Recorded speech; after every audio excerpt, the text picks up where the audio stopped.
Hi guys and welcome back. So today is a special day. We are celebrating 500 subscribers on this channel. I can't believe that we are already here, and I really wanted to say thank you to all of you who subscribed. I really do appreciate it. So I've already made one channel introduction how I got into gaming video like ages ago, but that wasn't really good. Also, you guys haven't really had the chance to ask me questions that you might have, so now I feel like it's a perfect time to answer those. So the first question is from Zach Reeds. Hello Zach. I always wanted to know what people's favorite books are besides Lord of the Rings. I used to be a bookworm when I was younger. I would go to the library all the time, and I'm not sure what my favorite book is, but one of my all-time favorites is this book right here, Agatha Christie's And Then There Were None. I think that's what it's called in English. The original name was quite different. I'm not gonna say what it was because I would get flagged. You can Google it if you want to. It's a great book, and I think they made a TV series out of it, and that was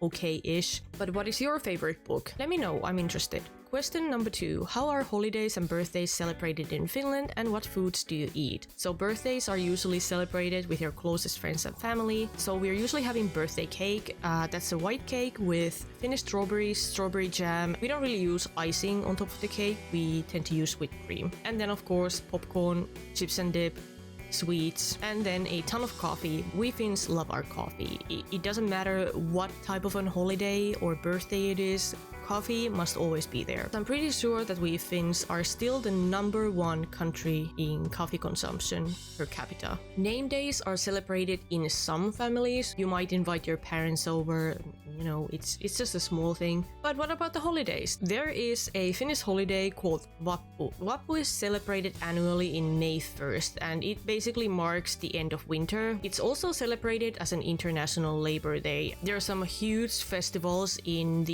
university cities. There are a ton of students there drinking, partying. If you're visiting Finland in Vappu, you will see a lot of students wearing their funny overalls and, you know, that special white cap that you get after you graduate from high school. But yeah, celebrating Vappu usually consists of just drinking. We also eat donuts that are really good, and tippaleipä, which I absolutely despise. That's a brain-looking deep-fried dough. I don't really know how to describe the flavor for you. It's not a good time. Some people really love that, but I think it's just no. I completely forgot about Midsummer. So Midsummer is celebrated in 24th of June, and no, it's not being celebrated like in the movie. That's Sweden. They are doing their unholy things there in Sweden. So if I would describe a perfect Midsummer to you, I would go to a summer cottage with my friends or my family or both. We would take a sauna, have a barbecue, and go and have a swim in the lake and play Mölkky.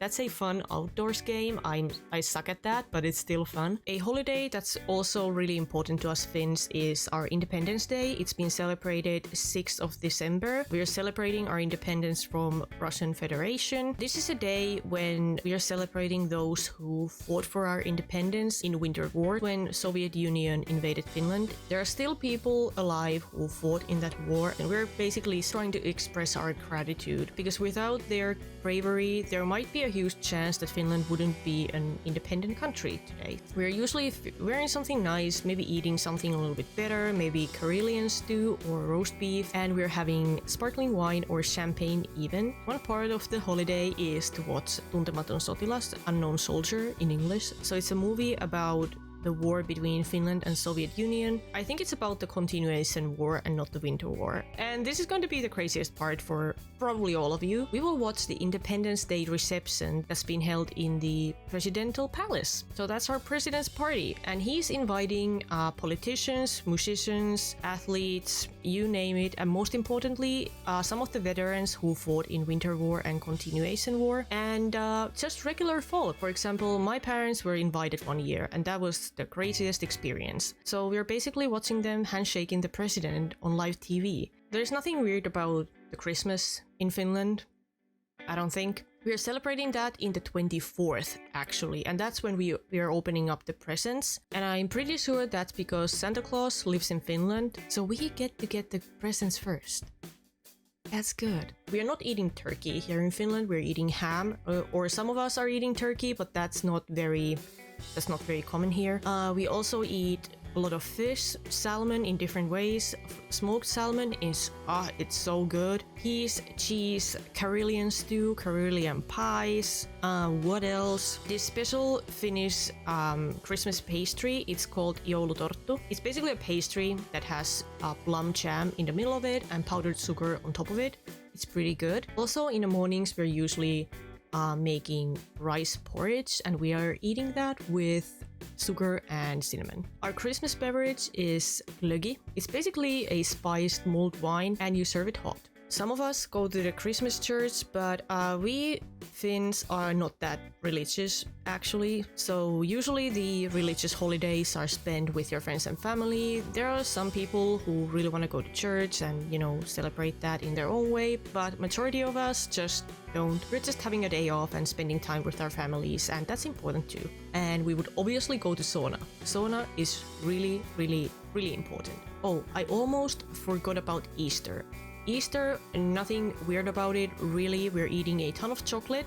Also the Kinder eggs that I think are still banned in United States. We're eating this lovely Finnish delicacy called mämmi. It's basically a rye, well, it's not a pudding, but I don't know what else to call it. But it's made of rye, and we usually eat that with cream and sugar. It's actually pretty good, but it doesn't look too appetizing. Skylitz6828 asks me, do you know how to speak Spanish? Unfortunately, no, I don't, but I would love to learn because the language sounds beautiful. As a bilingual person, what are similarities and differences between English and Finnish? And what are some Finnish curse words? I'm trying to explain this to you as well as I can, but I can promise you that I'm not the best person to answer this. If you're an English speaker who would love to learn Finnish, I hate to break it to you, there are basically no similarities between these two languages.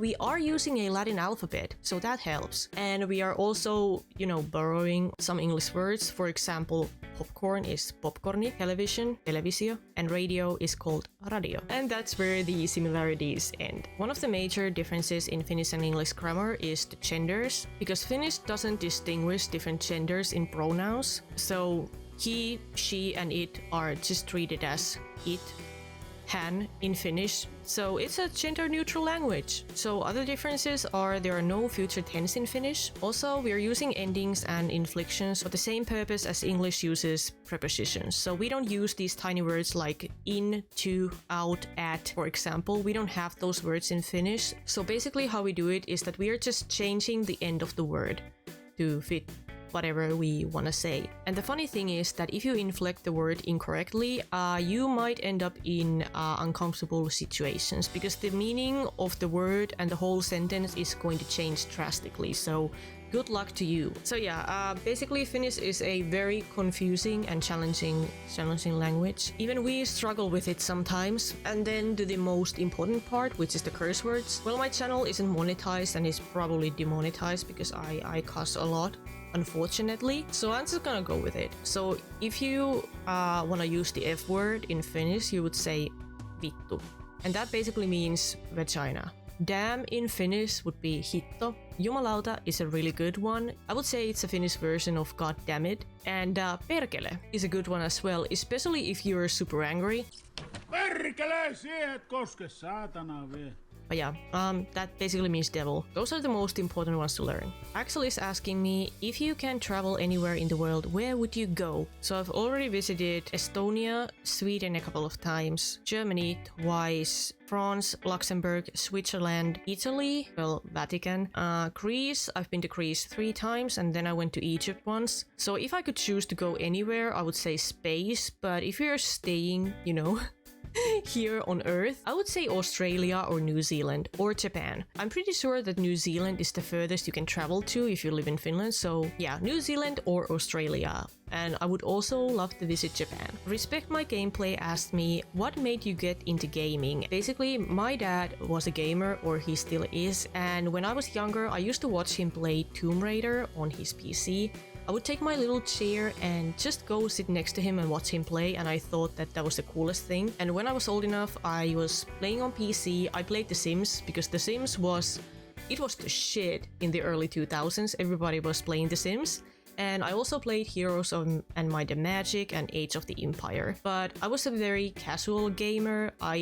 There were times when I didn't play any games in like a year, so that was just something that I did occasionally. I really got into gaming in late 2020, and that was after I graduated from University of Applied Sciences, and I didn't really know what to do with my free time. My boyfriend is a gamer, so I saw him playing Dark Souls 3 in 2016. I just really wanted to play that game so badly, but I didn't think that I could do that because I've heard that the games are really challenging. I thought that I could never beat the game, but I was so intrigued and I loved the gothic atmosphere and all the cool boss fights and everything. I understood nothing about the game, but it looked really cool, and I just put the idea of playing Dark Souls to the back of my head, and I was thinking maybe someday I will be good enough to play the game. And in late 2020, I played Star Wars Jedi Fallen Order, and after that, I felt brave enough to try Dark Souls 3, and I have never looked back since. I really love the Souls series, and I feel like that was the moment when I really became a gamer. Philip Geiger is asking, what were your first impressions of the God of War franchise? What did you hear about, or where did I hear about it, I guess? Did Kratos' character attract you or repel you? I watched a girlfriend review on the game like years ago, and I was so excited. I thought that the game looked very good and people were praising it. After the PC version was released, I wanted to play the game. I didn't know anything about Kratos or the God of War franchise. I knew nothing about the previous games, so I pretty much went in completely blind. Kratos as a character, well, I thought that he was kind of unpleasant at first, but I didn't let it bother me too much because I was sure that it's like my perception of him was going to change when I played the game a little bit more, and it did. I do like him as a character. But at first I wasn't too sure if I could sympathize or empathize with him because he's, well, a god of war. He is attractive though, I'm not gonna lie. At what point in the God of War 2018 did you think, alright, this game is good? Probably a lot later than you think. I started getting these thoughts when I fought my first Valkyrie Gunner. I feel like that was the turning point, mainly because I'm still not a huge fan of gank fights, and the one-on-one fights or the boss fights in this game had been kind of lackluster that far, so that Valkyrie fight really stood out, but the exact moment when I thought, okay, this is actually quite good, it was when I did the Trials of Muspelheim. It all kind of clicked for me, and I really enjoyed the gameplay from that point forward. I didn't hate it at the beginning at all, like I thought that the game was, it was okay, but it wasn't S tier. The biggest thing that sold it for me was the Valkyrie fights, hands down the best content in the game. It's just, those were so good. Next question. At one point in the God of War 2018, did you think I desperately need PS5 to play the sequel? Once you were a PC gamer, then you could wait for a few more years to play it on your platform. My answer to that is I never needed a PS5 because I got myself a boyfriend who likes gaming and he got a PS5 for himself, and I'm using my girlfriend rights to play that as well. So the problem wasn't that I didn't have PS5, the problem was that I didn't have all the other equipment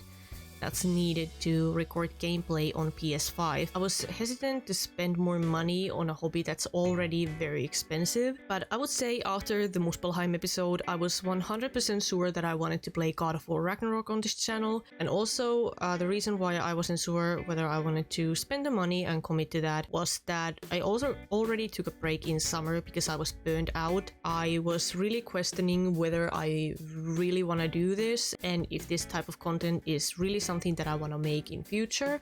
But after playing some more God of War, I just knew that this was my thing. This is really my thing, and I wanted to splurge a little bit. So yeah, the PS5 wasn't the problem, it was all the other equipment that I needed. Faisal Firdausi, is that how you say it? I'm just gonna call you Faisal for short, I hope that's okay. How much space does God of War Ragnarok took for now in your case? 84 gigabytes plus saves, you do the math. Also, I'm hoping that they're coming out with PS5 Pro or Slim very soon so that you can play God of War Ragnarok 2. Next question. Irish Dude is asking me, what games will you be playing over the coming months? And this is a great question. Obviously, I will play God of War Ragnarok, and then I will finish my Dead Space series. Also, I'm going to be starting a third series here on my channel. I really wanted to keep this a secret at first, and I thought that I should just upload the first episode and see how people reacted to it. But since you asked, I think I'm just gonna I'm just gonna say it out loud. The game that I will be playing here on my channel very soon actually is The Last of Us Part 1 Remake. So yeah, this is very exciting for me because I've never played The Last of Us series because I played on PC. I must say that I'm really nervous to post this because this is a massive game, and I don't mean like lengthwise, it's not a very long game. The series is very popular and the fans of this franchise are really passionate about the games, and I really want to do it justice. I've already recorded the first episode. I did it yesterday, and I'm not good at the game, but I really had a lot of fun, and I can't wait to play more. So the episode 1 is coming later this week, so stay tuned for that. I was thinking about the Ori series because the games are kind of shorter and you can play those on PC, and I just want to have a game on my channel that I can play on PC just in case my boyfriend wants to use the PS5 or something. It's his console anyway, so he has every right to use it. But yeah, basically Ragnarok, Dead Space, and Last of Us Part 1 Remake. Those are the 3 games that you will be seeing here in December and probably in early January as well. Ravens fan asked me, what new games will you be playing next year? Some of the new games I'm really looking forward to playing are Star Wars Jedi Survivor, obviously because I played Star Wars Jedi Fallen Order and I had a lot of fun playing that game, so I can't wait for the sequel. Also, I would love to play Hollow Knight Silksong. I guess that's coming out next year, right? And also Elden Ring DLC. We don't know when that's coming out. I don't even know if that's coming out next year. Who knows, but whenever it's coming out, I will be playing it here on my channel. There are also some older games that I'm interested in playing, for example Returnal, Alien Isolation, the older God of War games. There are just too many games and too little time to play those. But yeah, most likely I will create a poll and ask you guys what you want to see on my channel. I would also love to do a challenge run on Souls games because those are just my favorite games, and unfortunately I can't play those the first time on my channel because I've already played all of those. But I would really want to do like a Bloodborne Blood level 4 run and Soul level 1 on Dark Souls. Maybe try the Charmless Demon Bell run on Sekiro, but I don't know if any of you guys are actually interested in that, and I don't know if I should be doing like a playthrough or maybe I should try streaming that. Unfortunately, we only have Wi-Fi in this household and it's not very stable, so I don't know how that's gonna work. And honestly, I don't know if I would be that entertaining as a streamer.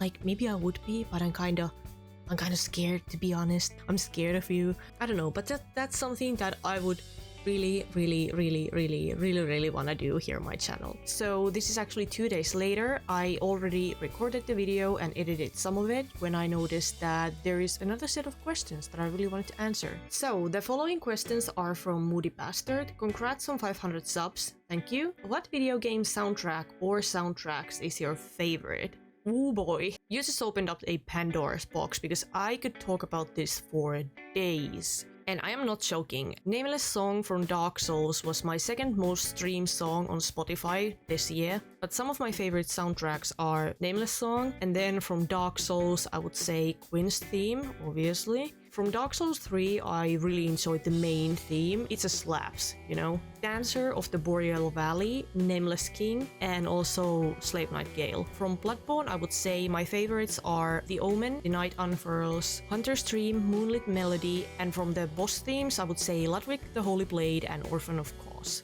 So from Witcher 3 I would name The Fields of Art Skellig, Dear Morhen, obviously, Silver for Monsters, and Steel for Humans. And all the songs that play in the background when you play Gwent. My boyfriend hates all of those. I really like Gwent. This is probably gonna be a surprise and a half, but the main theme of The Sims 2 is actually very good. I really like that. That's a fun song. From Hollow Knight, my favorites were Hornet's theme, Mantis Lords, and what was the one? Resting Grounds. From Dark Souls 2, definitely Majula. Also, the Doom soundtrack as a whole, especially at Doomsgate, that's my favorite from the whole OST. I've actually never played the game myself, but I've played the board game. At this moment, my favorite soundtrack from any game is Beast Clergyman. That's S tier. I could listen to that song for hours and hours and hours and never get bored of it. What type of music or bands do you listen to when you want to relax or to get your energy going? I listen to so many genres that this is a difficult one to answer. I usually go for metal, and if I would pick my favorite band of all time, I would say Slipknot, but I must admit that I'm not the biggest fan of the newest album, so I haven't really listened to them an awful lot lately. but when I want to relax, I usually go for the gaming soundtracks. There are so many good ones. For example, the Altos Plateau, Leyendale one. I just, basically listed all of the songs that I like to listen to. Also, if I just don't want to think of anything, then I would go for bands like Meshuggah. I know that many wouldn't consider that as, relaxing music per se, but I think it's really relaxing actually, because you can't hear your own thoughts, and that's a plus. If I want to get my energy going, I would say dance pop, because my Spotify says that. I don't even know what dance pop means, but okay. I go through phases when I listen to a lot of metal, then I go for pop, and then I go for the remixes of the gaming soundtrack. I just tend to go for the songs that sound good to me, and then I just listen to those until I get absolutely sick of them. I don't know, that was such a wishy-washy answer. I talked a lot, but I didn't even answer your question, so sorry. If you could visit any time in history and interact with it without worry of harming yourself or the future, when and where would you choose? This is an interesting one. I'm tempted to say ancient Greece before Alexander the Great's death, just because I would love to eat figs and wear a toga, and maybe have a discussion with some of the greatest philosophers of all time. Maybe that would make me smarter, but I'm gonna go with feudal Japan. And the last one, will you consider doing Dark Souls 1, 2, and 3 playthroughs? I basically answered this question already, but I am considering that, but I would probably do challenge runs. Soul level 1, Blood level 4, I don't know, shield only run, you name it. I would love to try that. But yeah, I think that was the final question, and I really want to thank all of you guys once again who submitted the questions. So Last of Us Part 1 remake is coming out this week. And probably Dead Space. There probably won't be any God of War videos on my channel this week because I haven't played the game in like a week and a half. So the next episode of that will probably be out next week. But yeah, I think that's all. So if you're still here, I will thank you for watching this video, and I will see you next time.